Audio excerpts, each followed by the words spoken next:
Sai Ram students, a warm welcome to all of you.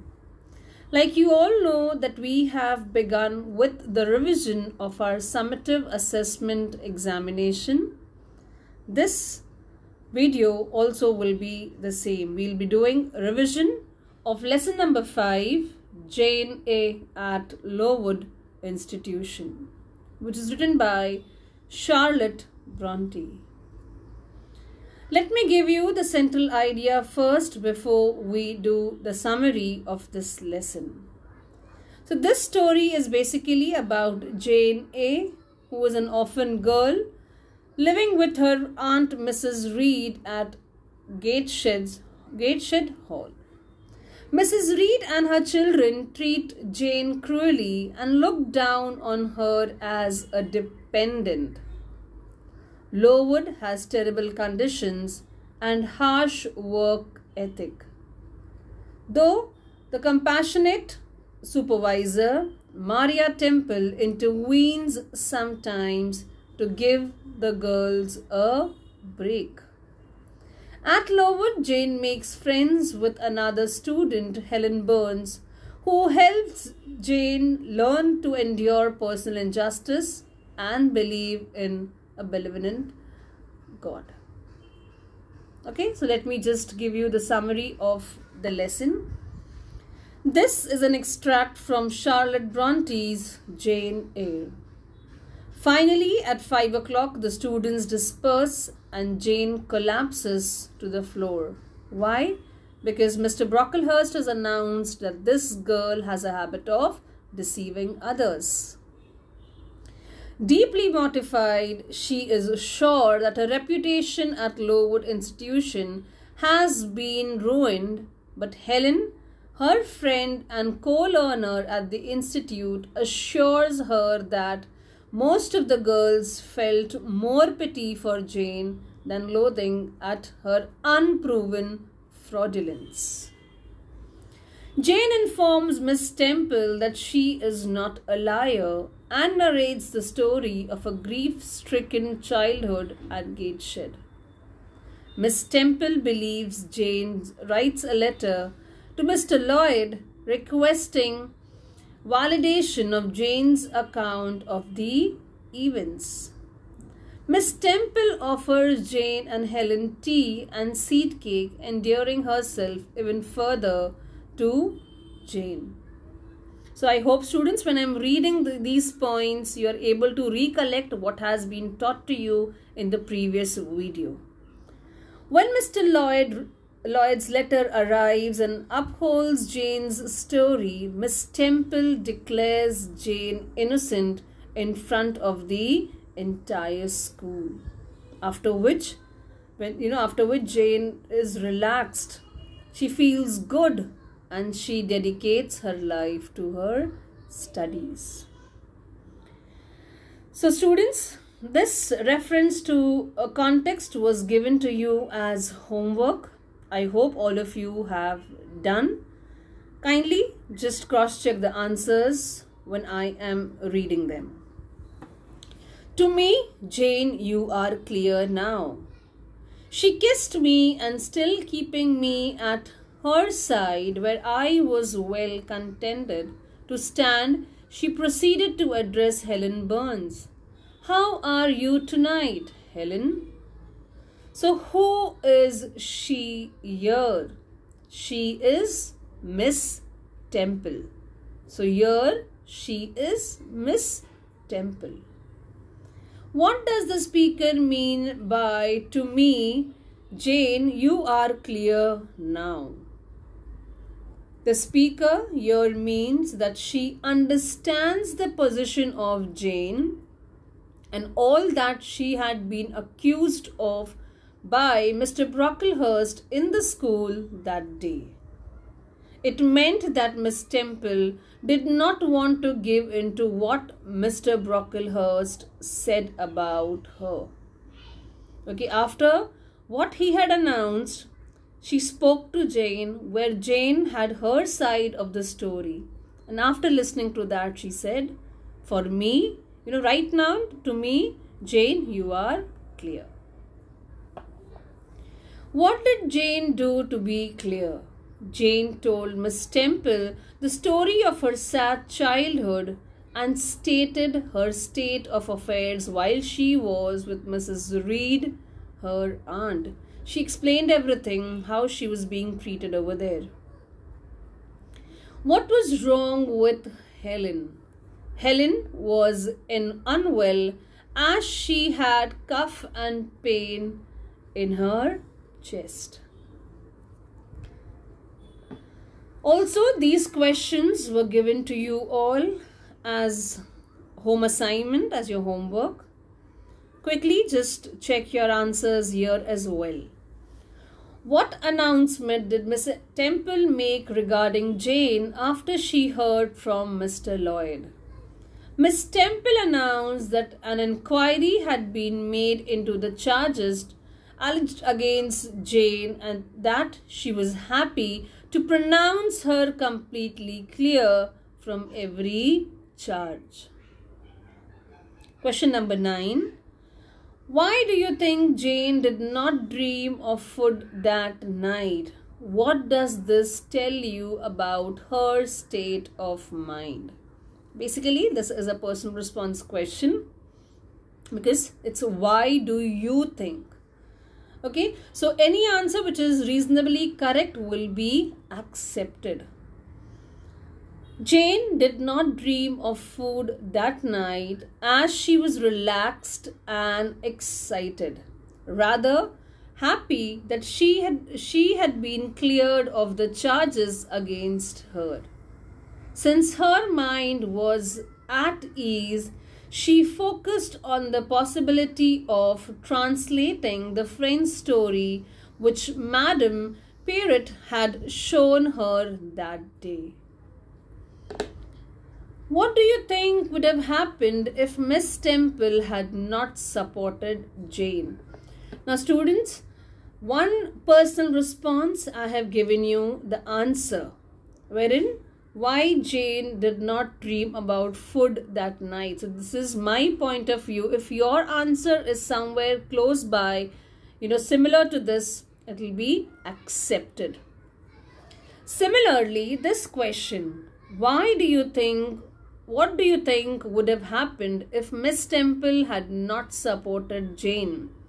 You can write anything and your, any reasonably correct answer will be accepted by us. For example, what would have happened if Miss Temple had not supported her? The charges that were against her, she wouldn't have proved herself right in any way. Okay, so you can write whatever you feel, and if it is correct, if it's reasonably correct, you will be given marks for it. It's a personal response question. You have to give your views on this. Moving ahead, a small topic of collocation was done. What's a collocation? A collocation is a group of words that are commonly used together. It's a natural combination of words that are closely affiliated with each other. Example, pay attention, fast food, powerful engine. So I have explained the topic collocation in detail in my previous video wherein I had done this lesson. Okay. Also students, I had given you few sentences as homework. Let me just discuss the answer with you all. And these sentences are on textbook page number 55 in your textbook. We often play dash games together. You have to fill in the blanks with a word which is a noun. So the answer is board. We often play board games together. She really loves dash cake. Again, you have to fill in the blanks with a word that is noun. She really loves plum cake. The red dress dashed my eye, so I bought it. Again, you have to fill in the blanks with a word, that's a verb. So the red dress caught my eye, so I brought it. I have to dash an errand in town today. Do you want to come? So again you have to fill in the blank with a verb. So I have to run an errand in town today. How long have you been dash yoga? Again a verb. How long have you been doing yoga? Again students, we are going to continue with a new topic from your writing skills. That's your English composition, and the topic that we will be covering is report writing. But yes students, don't forget to watch the video of the lesson wherein I have dealt in detail with the topic. Okay, there I have given you the meaning of the hard words of the lesson as well. Clear students? What is report writing? A report is a written account of something that one has observed, done, or investigated. It is a systematic and well-organized presentation of facts and findings of an event that has already taken place somewhere. So what's a report? It's a written account of something that one has observed. If any event you have observed, any research work that you have done, okay, or any investigation that you have undertaken. So you write a report. It's a systematic and well-organized presentation of facts. It is a clear and concise document which is written for a particular purpose and audience. Reports may be written for school news, journal, or newspaper. Points to remember while writing report. First is you have to always use past tense. Again, we will not use first person, that is I and me. You will not use. Instead, you will use third person. Avoid using, you always use indirect speech. And you also have to use passive voice.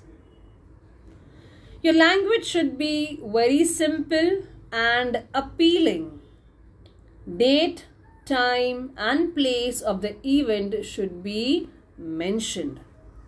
Make sure your report is correct, concise, and factual. Also, it has to be systematic. That is a way in which report is written. So, systematic, and it should be very clear as well. Now, let me just tell you the format of report. To begin with, we have the headline, followed by the dateline. Then we have the body, which comprises of introduction, the main content, conclusion. And then we have the byline. Headline. A report must have a heading or a headline or title. Okay, always your report must have a headline. It should be short and eye-catching. It should make the reader read. The reader should be attracted towards your report. Okay, you should draw the attention of the reader by using catchy lines, catchy words. It should be short. Okay. Next is dateline. This is how we write the dateline. You have the venue written first, comma, and then you have the date. So here I have given you an example. Venue is Thane, comma, 11th August 2021 with a colon. And just after the colon, you will start with your report. Clear, students? Body, the first paragraph is an introductory paragraph. The introductory paragraph informs the reader about the incident or the event. It has an expansion of, the headline. The first line answers the question what, who, when, where. Okay, I'm talking about the introductory paragraph. It informs the reader about the event. Basically, what are you doing? You're expanding the headline. In that also, the first line, it speaks about what, who, when, and where. Second line answers the question why that event took place. And the third line mentions about the participants or volunteers who participated in the event. Next is second paragraph, the main content, in which you will have how the event started and what were the highlights of the events. Now, what will come as highlights? Basically, the inauguration ceremony, who inaugurated the event, who was the chief guest, everything will come in your main content. You may include comments of the eyewitness as well. Okay, if you've spoken to any eyewitness present at that event, so that also will come in your second paragraph. That is the main content part of the report. Third paragraph is basically conclusion. You will conclude. How will you conclude? You will summarize the event you'll summarize the end of the event with a positive note. Now, there are two ways of writing byline, like I told you before also. When you write the heading, okay, just below that, the next line you can write down by student correspondent. That is the byline. That is one way. The other way is you have your headline, then you have your dateline followed by the body, okay, and where you are done with the conclusion, just below that, the very next line you have on the right hand corner by student correspondent. Okay, it's not correspondence, it's correspondent. Clear? So these are the two ways in which you can write the byline. Clear, students? So I hope, students, you have understood the topic. The revision of these two topics is done for today. Please make sure that you go through the original, the actual videos wherein the lesson JNA and the topic report writing is dealt in detail. Okay, while teaching you the lesson, the hard words were discussed. So make sure you watch that video as well. So that's it for today, students. We'll catch up very soon in our next class. Till then, you will take care of yourself. Sai Ram and bye-bye.